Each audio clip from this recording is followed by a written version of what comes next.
Bien, como yo expuse anteriormente, uno de los problemas que enfrenta el suicidio es asociado a la violencia hacia las mujeres.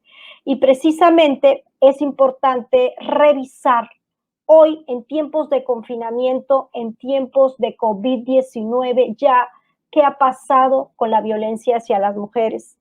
Se ha expuesto en diversos organismos nacionales que ha habido un incremento del 81%, ¿no? Respecto de 2020 a 2019.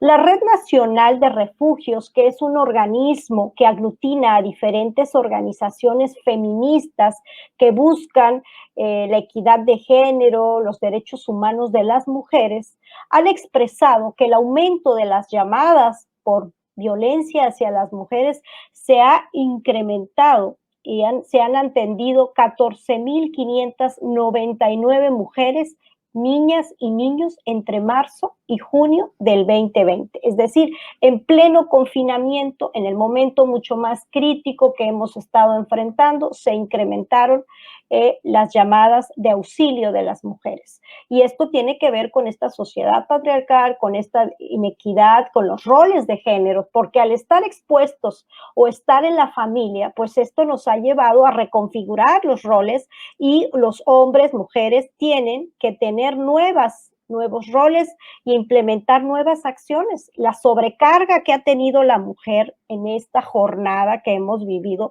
ha sido también mucho más estresante y genera mucho más depresión. Por lo tanto, estas mujeres, y aunado a la violencia que están viviendo, pues ha sido un elemento que contribuye a que las llamadas y búsqueda de auxilios se hayan incrementado.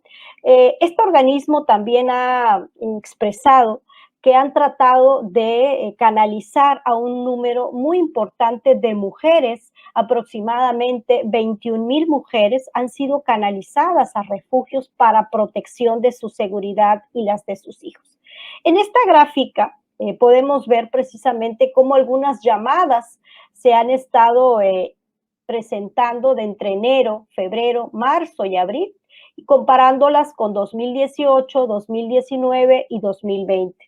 En enero teníamos que en 2020 habían 194 llamadas y para el mes de abril se habían incrementado aproximadamente 268 llamadas. Si hacemos una revisión podemos identificar que en este organismo sí se está viendo un aumento de llamadas por la búsqueda de auxilio derivado de la violencia hacia las mujeres o la violencia al interior de la familia, que como ya referí es un factor de riesgo para el suicidio. Entonces, si estamos teniendo que 21,074 personas fueron canalizadas a 69 refugios, estamos hablando posiblemente de 21,000 mujeres que pueden ser un grupo de riesgo para el suicidio. La siguiente, por favor.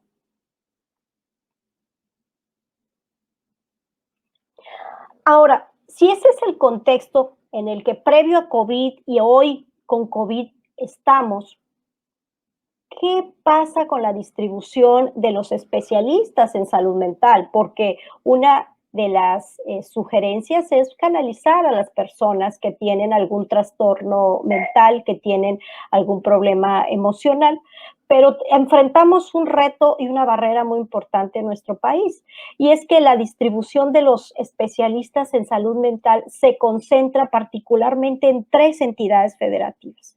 Y estas son la Ciudad de México, el Estado de Nuevo León y Jalisco.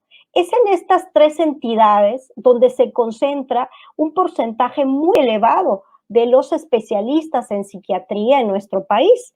Si en 2016, de acuerdo al último informe que tenemos, habían 4,393 psiquiatras en una población de 119 millones. ¿Cuántos especialistas por cada 100,000 tenemos en nuestro país? Esto nos lleva a una tasa de 3,68 psiquiatras por cada 100,000 habitantes. Y si estos están concentrándose en una sola región o en 3 entidades federativas, el reto que tenemos que enfrentar es muy importante en el acceso a los servicios de salud mental. La siguiente, por favor.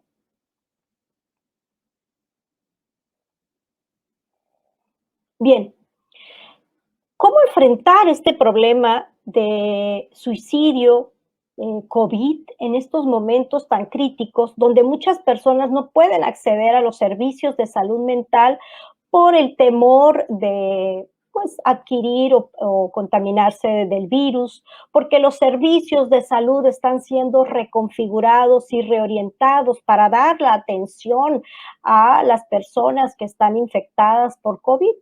Entonces, esto limita y genera una barrera, por lo que hay que implementar nuevas medidas a distancia para poder mitigar estas emociones, esta situación de salud mental que estamos viviendo. Hice precisamente un grupo de investigadores que han hecho alguna serie de estudios para revisar qué es lo que está pasando y qué podemos hacer hoy para estudiar, analizar, comprender, prevenir y atender el suicidio. Bueno, ellos nos hablan y todos coincidimos en la necesidad de los trabajos interdisciplinarios, interinstitucionales, que nos permitan reajustar diferentes instituciones, mecanismos y el uso hasta de la misma tecnología para poder prevenir el suicidio y dar atención a todos estos casos latentes que tenemos. Y vale decir aquí que si nosotros tenemos que hoy aproximadamente en México hay 1.175.850 personas que han sido contaminadas por el COVID, estamos hablando de 1 millón de personas que pueden ser un grupo de riesgo por todo lo que desencadena un padecimiento como es el COVID, todo el gasto que hay y todo el cambio que hay en la familia, la búsqueda de la salud mental, la búsqueda de los servicios, genera un impacto emocional y un impacto en las familias. Tenemos entonces aproximadamente pues elevadas muertes por COVID de aproximadamente más de 100,000 personas. Estamos hablando del duelo. Estamos hablando de 100,000 muertes por suicidio, 100,000 familias que están hoy elaborando todo un duelo. Es así entonces que el duelo, que tiene que ver con toda esta parte de negar la pérdida, y pasamos por una serie de fases como es la ira, la depresión, la negociación y hasta la aceptación de un hecho. Estamos viviendo un momento de pérdidas, pérdida de trabajo, pérdida de salud, pérdida de familia y una serie de pérdidas que habla de la necesidad de poder entonces hacer estrategias porque se convierten en grupos de riesgos que si no se les da la contención adecuada pueden llevar a una conducta suicida. La siguiente, por favor.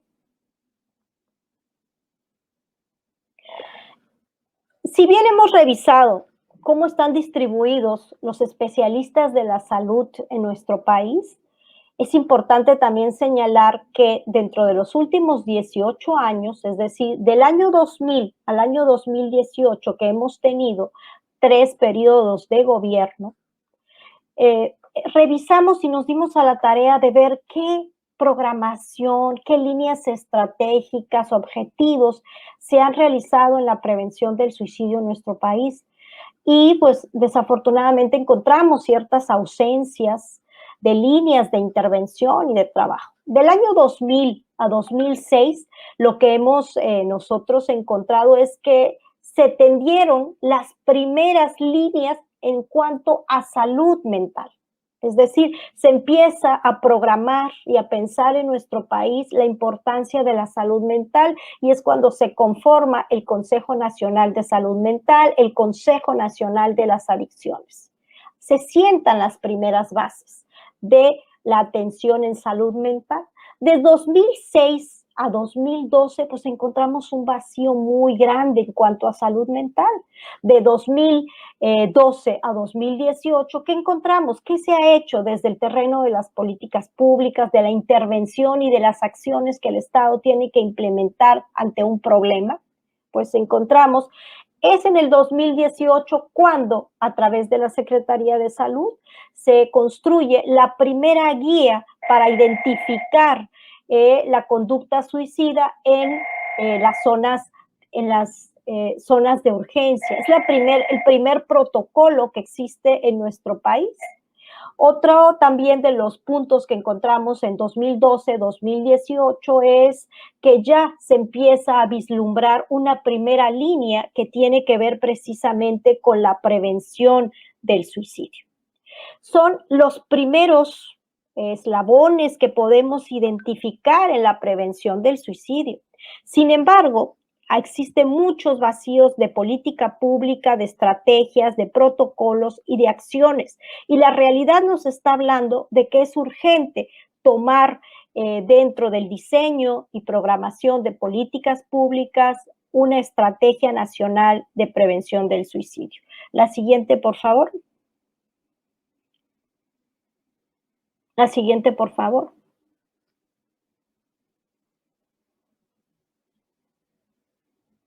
Bien, tenemos entonces que para desarrollar una estrategia de prevención del suicidio tenemos que partir de un marco normativo y es por eso que en 2020, 2019 se propuso ya una primera iniciativa para adicionar a la Ley General de Salud un capítulo de prevención del suicidio, que esto ya fue votado en 2020. Está en procesos de pasar a la Cámara de Diputados. Sin embargo, ha sido un proceso muy largo, ya que desde 2005 hasta 2018 se habían sometido en ambas cámaras aproximadamente 18 iniciativas que tenían que ver con la prevención del suicidio y estas habían quedado estancadas, congeladas o desechadas.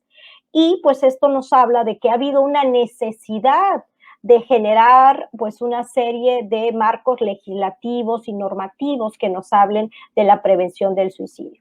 Ya tenemos afortunadamente un primer capítulo que está en proceso de ser votado. Pero además de que tener toda una serie de normas y de marcos legislativos que permitan derivar de ahí políticas públicas, estas, ¿cómo tienen que pensarse? Este es el contexto, conocemos los factores de riesgo, conocemos cuál es el perfil epidemiológico que tenemos en nuestro país del suicidio, cuáles son los grupos más afectados y estos son los elementos y los indicadores que nos tienen que decir cuál es la ruta que tenemos que tomar para la prevención del suicidio. Sin embargo, esta estrategia debe partir del propio contexto social y cultural, como las mismas sugerencias y lineamientos de la Organización Mundial de la Salud. Una estrategia tiene que ser interdisciplinaria. Vivimos una hegemonía de la psicología y de la psiquiatría para entender el problema del suicidio. Sin embargo, es un problema complejo que atraviesa todas las dimensiones del ser humano. Por lo tanto, una política pública fragmentada o desde una visión unidimensional o un monismo metodológico, los resultados no van a ser eficaces y no vamos a trascender. Por eso aquí es importante considerar cuál es la visión que tenemos en nuestro país desde los tiempos ancestrales de la conducta suicida. ¿Cómo se concibe la muerte en nuestro país? Si tenemos en la cultura maya la llamada Ixtap, que es una diosa del suicidio, ¿hay influencia de esta cultura prehispánica en nuestro país en la época actual? Hay investigaciones que tratan de encontrar una respuesta a esas preguntas. La cultura náhuatl que tenía referentes a la conducta del suicidio colectivo o de la muerte por mano propia o del buen morir, la eutanasia. Tenemos un país que tiene esa cultura. Nuestras estrategias y nuestras políticas públicas tienen que retomar esa base social y cultural y hacer un trabajo que involucre el conjunto de saberes de diferentes disciplinas científicas para poder hacer un abordaje integral. La siguiente, por favor.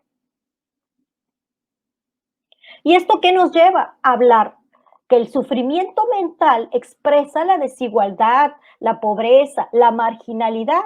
Y la misma Organización Mundial de la Salud ha expuesto que son los países subdesarrollados los que han estado más expuestos a estas conductas suicidas y los que menos proyectos y programas de prevención del suicidio tienen, porque el sufrimiento mental también expresa la desigualdad y las condiciones de vida de la población. No podemos desligar al ser humano de su contexto social.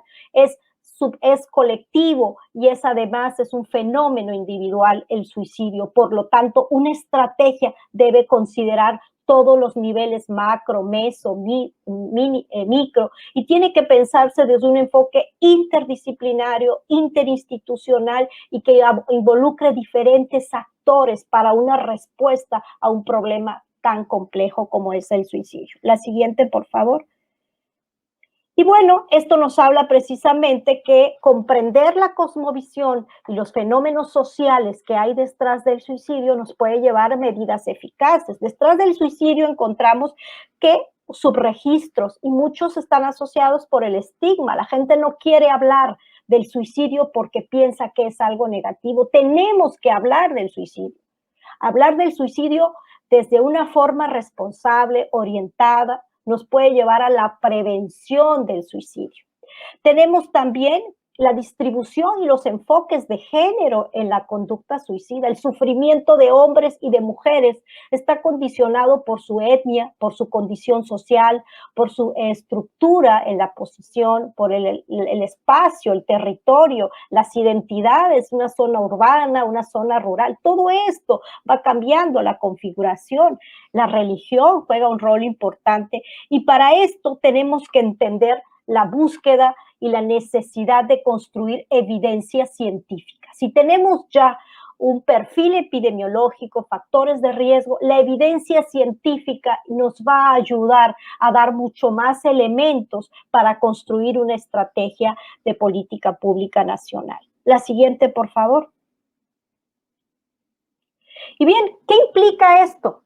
¿Cómo hacer esta estrategia? Tiene que ver con la ruptura de un paradigma. Tenemos que pasar de un paradigma biomédico que se centra únicamente en el cuerpo enfermo, que se centra en la búsqueda de la enfermedad, no la búsqueda de la salud, que se busca la curación, pero no la prevención. Es ahí donde tenemos que trascender y los tomadores de decisiones, quienes están encargados del diseño de una política pública, tienen que basarse en el contexto social, cultural, tienen que partir también de la evidencia científica, construir evidencia para entonces armar una estrategia, pasar de un modelo biomédico que se centra únicamente en la búsqueda y atención de un problema, esperando que una persona busque la ayuda como si tuviese un padecimiento físico, cuando a veces las personas ni siquiera identifican que están atravesando por una depresión o que eso que están sintiendo está relacionado con algún problema de salud mental.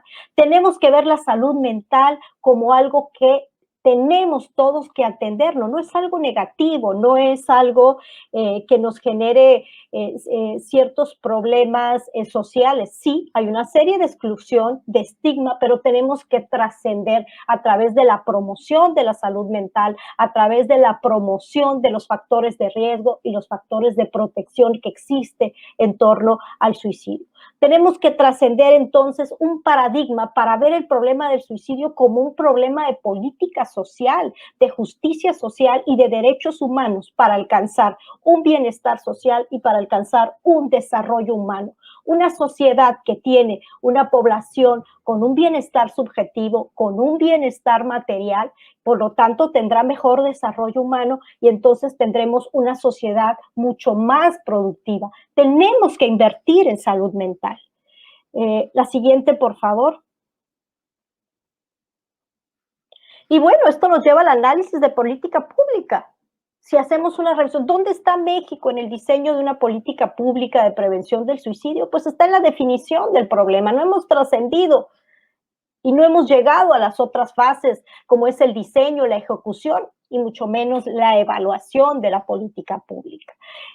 La siguiente, por favor. Y definir el problema tiene que ver, pensar el problema desde el suicidio desde un enfoque biopsicosocial, no desde un fenómeno netamente biológico, porque eso se va a ver expresado en la política pública. Gracias. Y es por eso que uno de los puntos muy importantes que señala la OMS es el financiamiento que hay que dar a la política en prevención del suicidio y la salud mental. Los países que han tenido éxitos y que han tenido experiencias exitosas, pues aquí como vemos en esta gráfica, pues han implementado fuertes financiamientos a la salud mental y a la prevención del suicidio. Cabe destacar Inglaterra, Suiza, Japón, Estados Unidos tiene mucho financiamiento, Canadá, Guyana y todos estos países han invertido cierto financiamiento o ciertos presupuestos a la prevención del suicidio. La siguiente, por favor.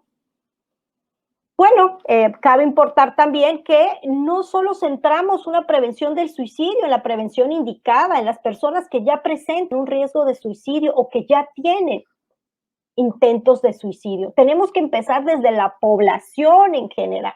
Tenemos que hacer una prevención universal, porque lo que necesitamos es reducir que las personas lleguen al riesgo de suicidio. Por lo tanto, esta estrategia también debe considerar los tres niveles: la prevención universal, la selectiva y la indicada. La siguiente, por favor. Bueno, pues yo con esto quiero cerrar y decir que la prevención del suicidio involucra a diferentes actores, a diferentes instituciones, hasta los medios de comunicación.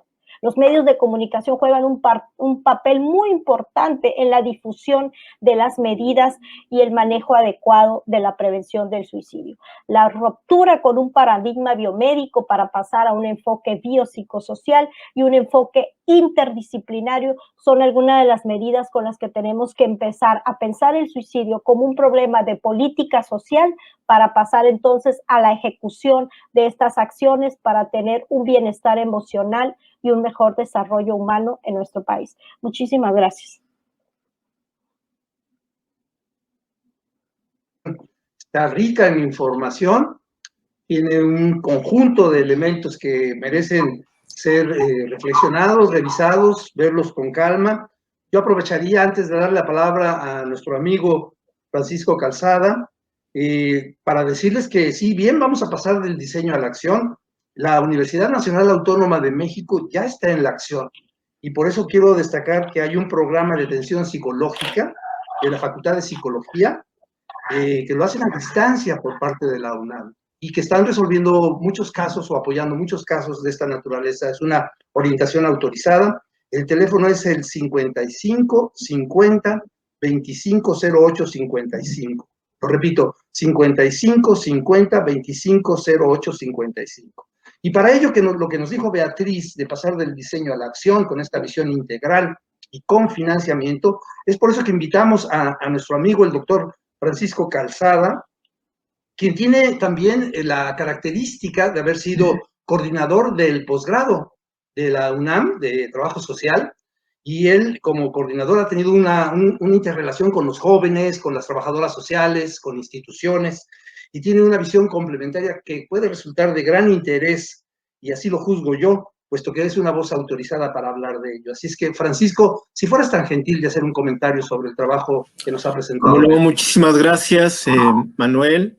Y antes de hacer el comentario, que en verdad es una presentación pues muy amplia de muchos factores que nos dejan y nos invitan a la reflexión, pues hacer una felicitación a la doctora por este panorama tan bien estructurado y tan amplio de lo que implica el fenómeno del suicidio, no solamente en su dimensión en nuestro país, sino también en su dimensión mundial, y que obviamente se agudiza más en este problema que estamos viviendo en esta pandemia.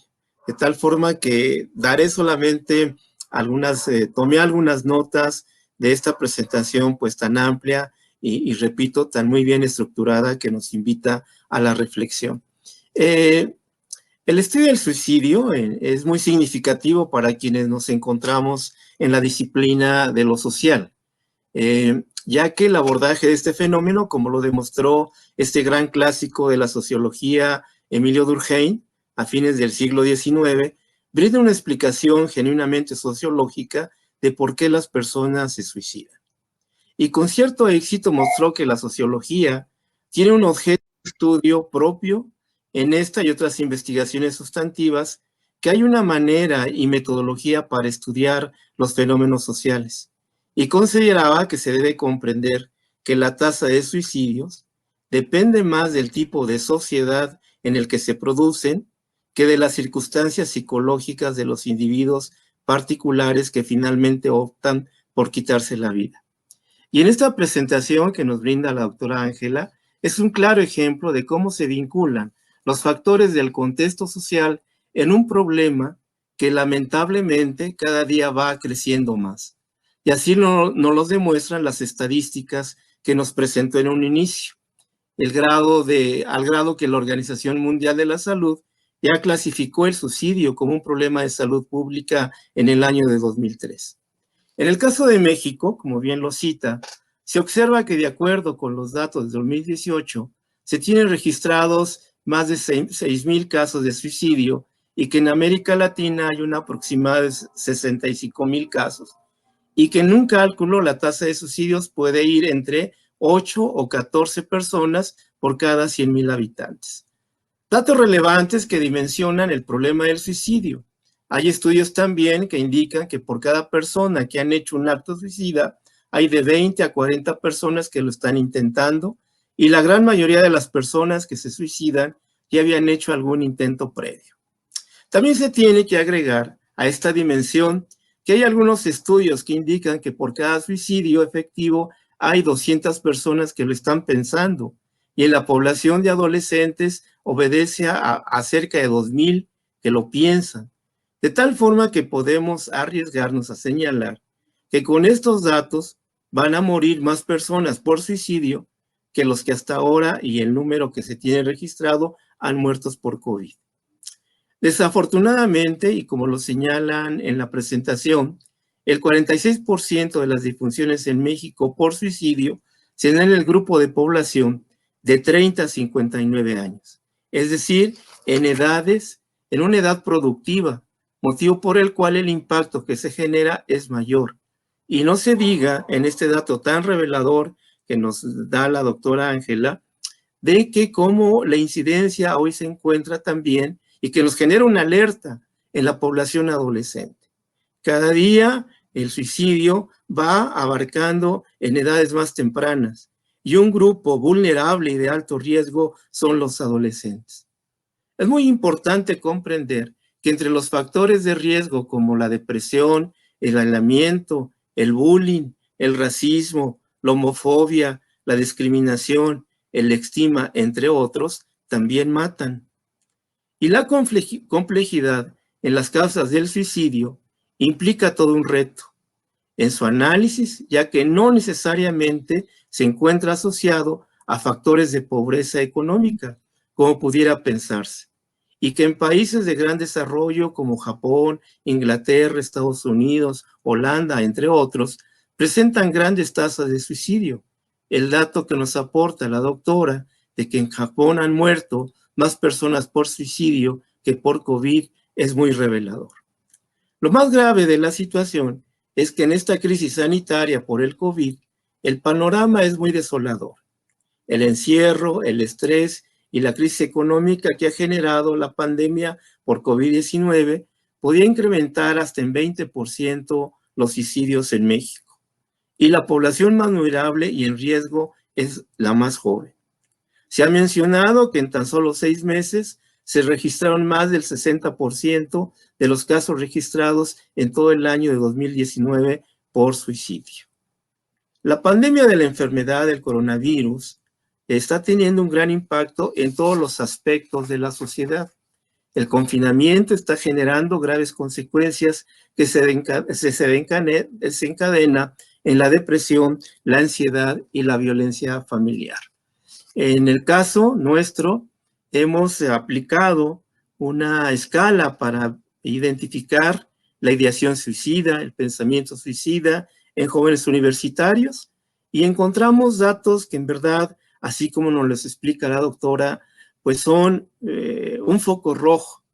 Por ejemplo, encontramos que hay un 68% que ha tenido la ideación suicida, un 7.8% tienen planeado un suicidio y un 9% han pensado inclusive en su nota suicida.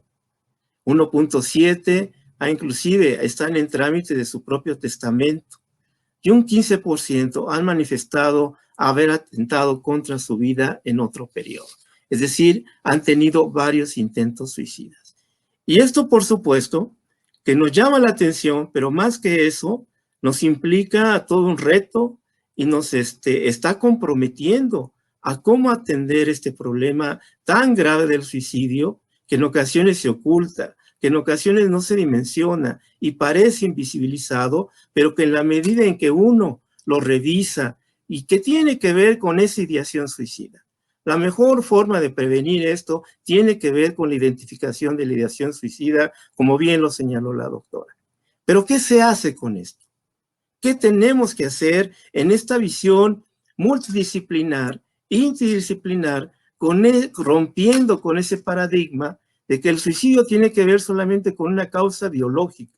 Y por el contrario, está en las determinantes sociales. Todo problema de salud tiene de fondo un componente social. De tal forma que sí, hoy la pandemia ha exhibido de una manera muy cruda también las desigualdades sociales, tanto para quienes contrajeron el virus como para quienes lograron recuperarse y que para mantenerse en vida enfrentan dramáticas consecuencias económicas. Los altos niveles de pobreza en nuestro país, las localidades con población considerada como de alto riesgo, la falta de acceso a los servicios de salud y sobre todo este déficit de especialistas y de servicios en salud mental, además de la informalidad del empleo y las altas tasas de enfermedades crónico-degenerativas, han hecho totalmente visible y son un referente en la mayoría de los más de 100,000 casos que han muerto por el COVID-19.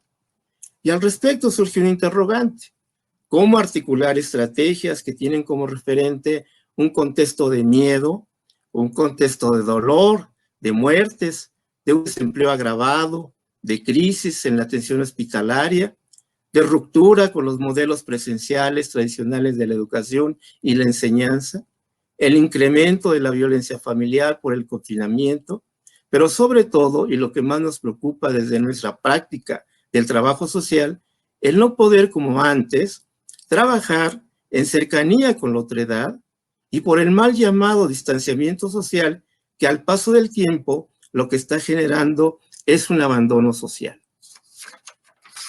Por otra parte, ¿cómo articulamos estrategias que tienen como referente la incredulidad de que la pandemia no existe, el enojo social con las autoridades por imponer medidas de protección o las contradicciones que se han tenido en las formas de orientar para evitar contagios? La explosión de las redes sociales, en algunos casos con falsas noticias que engañan y confunden a la población. Y lo más triste, el desafío al virus por algunos sectores de la población. Es desgarrador escuchar: prefiero correr el riesgo de contagiarme saliendo a trabajar si con ello evito el que mi familia muera de hambre. Entonces, todo esto, pues obviamente que nos demanda un gran reto, pero sobre todo lo que más nos aboca es cómo este contexto social tan difícil, tan complicado, o en estos grandes factores de complejidad, hoy tendríamos que estar interviniendo en la prevención del suicidio. Y me parece que aquí es donde pues tenemos que estar revisando estas causas, estas determinantes sociales, como bien lo señalaba la doctora, el incremento de la violencia en las mujeres, que ha sido todo un factor que ha aumentado inclusive estas llamadas a pedir auxilio, a pedir apoyo.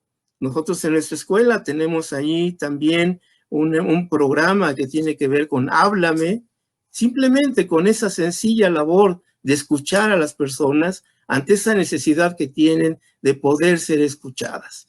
Y eso lo vemos también en cómo ese tipo de violencia en la familia tiene que ver también con el confinamiento, pero con las condiciones del hogar. Es muy complicado decirle a la familia: no salgan, cuando su departamento, su hogar es de 40 metros y con 8 integrantes de la familia. Los espacios también se consideran un factor de riesgo porque no tienen esos espacios que posibiliten la convivencia. En consecuencia, pues la violencia se incrementa. Y no se diga, como bien lo señala la doctora, el déficit de especialistas en salud mental. Es un factor de desafío de nuestro país. Tiene que considerar también como un factor de reto para intensificar las acciones de promoción social, a las acciones de la salud, a la promoción y prevención de las enfermedades, que tiene que ver con el terreno comunitario, que tiene que ver con los grupos, con las familias, ahí donde se dan los problemas, ahí donde surgen, en el terreno de la contradicción, y no esperar bajo ese estilo de sistema de salud donde se ha priorizado la parte curativa, como lo ha señalado la doctora, y se ha abandonado, se ha debilitado los programas que han sido encaminados a la promoción de la salud. Visto entonces su marco de integralidad, de que invita a todas las disciplinas que están asociadas con la enfermedad a que tengan que desarrollar allí estrategias multidisciplinares probadas en modelos de atención, pero allí en el terreno donde surgen los problemas. Llegar ya a un hospital es estar llegando ya a la última línea de la batalla contra la enfermedad. Entonces lo que nos aboca es irnos a la primera línea de atención, que es ahí donde la política ha estado debilitada en los últimos años y que México se había caracterizado por tener programas muy claros de prevención, de orientación en la promoción de la salud. Cada día son menos los promotores sociales en el sistema de salud. Es ahí un factor que tenemos que tomar en cuenta, sobre todo en este grave problema del suicidio. Y las secuelas del COVID, pues, por ejemplo, en este distanciamiento social que se ha tenido, pues también ha provocado que en aquellas personas que hoy incrementan su depresión, su ansiedad, su angustia, tiene que ver sí con el distanciamiento, pero también en aquellos que han perdido a un ser, a un familiar, y el no haber podido tener la oportunidad de estos ritos funerarios, donde la sociedad se manifestaba con sus sentimientos de solidaridad y que hoy ya no lo puede hacer, pues también ha sido un factor de gran depresión y de gran angustia que hemos visto en algunas familias. Los vacíos de la política pública, como bien nos señala la doctora, pues son muy importantes revisarlo. Es increíble ver cómo una iniciativa tan importante que tiene que ver con el suicidio haya estado durmiendo durante casi más de una década en el Congreso, y que hoy con esta iniciativa que impulsó mucho la doctora, estamos viendo cómo hay formas que nos constituyen en todo un reto dentro de los profesionales que se encargan de establecer estrategias para mejorar las condiciones de salud en la población. Tenemos ahí una beta que había que explotar y seguir impulsando y detonando estos modelos de intervención. Esta iniciativa, que esperemos que ya pronto se apruebe, le dará a México un gran salto considerable a ver que la salud es un derecho social y que como tal el suicidio implica estar dentro de este paquete de integralidad de lo que implica la salud. Me parece que esto es muy importante y también, sobre todo, en que un problema como el suicidio, que marca toda una responsabilidad en su abordaje, sobre todo en cómo ir avanzando en estas familias que vivieron este episodio y que no lo quieren hablar, que no lo quieren manifestar. Existe ahí una vergüenza social que prefieren ocultarlo, en unos casos porque se sienten culpables de no haberlo prevenido a tiempo, y en otros casos por ese estigma que se tiene y que socialmente pues no es bien visto lo que haya sucedido en un episodio de esta naturaleza en la familia. Me parece que todas las disciplinas que están involucradas en esta parte de la salud mental, principalmente, tenemos que estar revisando constantemente cómo le hacemos ahora ante este distanciamiento social. ¿Cómo lo hacemos ahora a este gran déficit que tenemos de especialistas en salud? Citaba la doctora el caso de los psiquiatras, que es realmente muy revelador. Pero también si nos vamos ya en el terreno de los psiquiatras, todavía es peor este asunto. Entonces es una llamada de atención fuerte para toda nuestra política de cómo tendríamos que ir revisando esto para ir a la par, pero sobre todo para ir intensificando las acciones de promoción a la salud y de prevención al suicidio. Las acciones de prevención al suicidio tienen que ver con la identificación oportuna de la ideación. Y esto me parece que es el momento en donde nos marca allí el reto de la intervención. ¿Qué hacer en las escuelas? ¿Qué hacer con las familias? ¿Qué hacer con las comunidades? Y desde la parte del trabajo social, ¿cómo construimos esas redes de apoyo primarias y secundarias que nos ayuden a poder sensibilizar y orientar a la comunidad, a las familias y a los grupos en que el suicidio es latente y que se está dando en todas nuestras esferas de la sociedad? Habría que agregarle ahora también cómo también ha sido un factor de suicidio en aquellos jóvenes que se han involucrado en el crimen organizado y que ven al suicidio como una puerta de salida porque no tienen otra opción.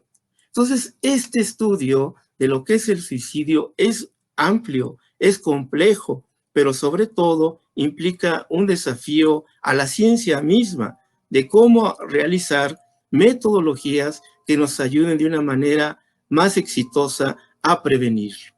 Quiero citar con esto para concluir, porque digo, me quedo corto. Lo que la doctora expuso es amplísimo y da para mucho. El tema, en verdad, que nos invita a seguir reflexionando, pero sobre todo a seguirnos ocupando en esa gran parte que es el suicidio. Boaventura Santos dice, el COVID-19 es un pedagogo que nos invita a reflexionar, pero sobre todo a escucharlo. La reflexión es si en verdad lo estamos escuchando y en esta parte, ¿cómo lo asociamos con el suicidio? ¿Cómo escuchamos esta parte? ¿Cómo logramos con esto hacer de manifiesto ante la sociedad que es un problema latente y sobre todo en las familias que tienen ese gran riesgo de cómo prevenirlo y cómo orientarlo? Ese es el desafío, pero me parece que en esto todos los que conformamos esta disciplina de lo social están comprometidos en eso para, repito, como bien lo señala la doctora, no ver al suicidio en su componente solamente biológico, sino en estas determinantes sociales que son ante todo donde hay que incidir y donde hay que romper con esa cadena que está generando mayores problemas, pero sobre todo en algo que invita ya a la desesperación social y a una desesperanza, sobre todo en los jóvenes, que no encuentran alternativa y que la están encontrando en este grave problema del suicidio, lo cual a la sociedad misma implica un reto total. Pues felicidades, doctora Ángela, por su gran exposición. Felicidades, Manuel, por llevar este tema a esta mesa para que lo escuchen nuestros jóvenes universitarios y al igual que tú señalar que efectivamente nuestra universidad, la UNAM, tiene establecidos programas de intervención, programas de apoyo y de orientación para la prevención de estos casos en los jóvenes universitarios, pero también de manera externa como un servicio adicional a la comunidad de nuestro país. Muchísimas gracias. Doctor Calzada, maestro Calzada, me da mucho gusto compartir este escenario con personas tan comprometidas, responsables, sinceras, como son ustedes, y la verdad es que me he quedado yo con esa misma sensación que ustedes de que el tiempo realmente debería darnos para un poco más, porque el tema da para mucho más. Y afortunadamente lo hemos empezado a tocar, quizás tengamos la oportunidad de regresar a él, de revisitarlo, de reconfeccionarlo, invitar a otras personas, porque esto es de sumar y multiplicar, no de restar y dividir, ¿no? Hay que buscar esta fórmula de solidaridad social, de respeto y de empatía. Y yo cerraría, además de agradecerles muy cumplidamente esta exposición y este tiempo que nos han dedicado en la preparación de esta conversación y también en la forma como lo han acometido con esta forma profesional, con lo que terminó la maestra Beatriz. La doctora nos dice al final un pensamiento de Nietzsche, que me parece que vale la pena retomarlo antes de despedirnos. Ella dice, citando a Nietzsche, quien tiene un porqué para vivir, encontrará siempre el cómo. Y creo que es llamándole a los problemas por su nombre, como dijo Francisco Calzada cuando intervino, porque no debemos tener miedo a decirle las cosas por su nombre, como lo ha expresado Beatriz, pues tenemos que encontrar el camino de nuestra reinvención, de aprovechar este espacio de mérito que nos está afectando para reconstituirnos, para entendernos mejor, para respetarnos todavía con mayor sentido de humanidad y con una visión de acción solidaria. Esto nos invita a emprender el camino de la resiliencia, porque sí, las pérdidas, como dijo la doctora Martínez, han sido muchísimas. El inventario de pérdidas es muy alto, pero también las energías y la fuerza como lo que tiene la Universidad Nacional Autónoma de México es también muy alto, y eso es el aliciente más importante, ¿no? Debemos seguir actuando con sentido social y con esta motivación responsable de poder ir poco a poco reconstituyendo los efectos negativos de una calamidad como la que tenemos, en donde vale la pena reflexionar con más profundidad. Muchísimas gracias, les saludo y me despido de ustedes con mucho afecto, reconociéndolos en su trabajo y pensando en que podemos en una próxima sesión volverlos a invitar para tener una reflexión de otra naturaleza, pero sobre estos temas en donde la salud mental, el suicidio como un fenómeno muy grave, pero también la salud integral, completa, como lo han dicho, con el enfoque de atención primaria a la salud simplificado a nivel de familias, a nivel de comunidad, a nivel de las personas, a nivel terrenal, a ras de suelo, como dicen ahora, pues podamos nosotros encarar mejor este reto formidable que tenemos. Muchas gracias, lo apreciamos mucho.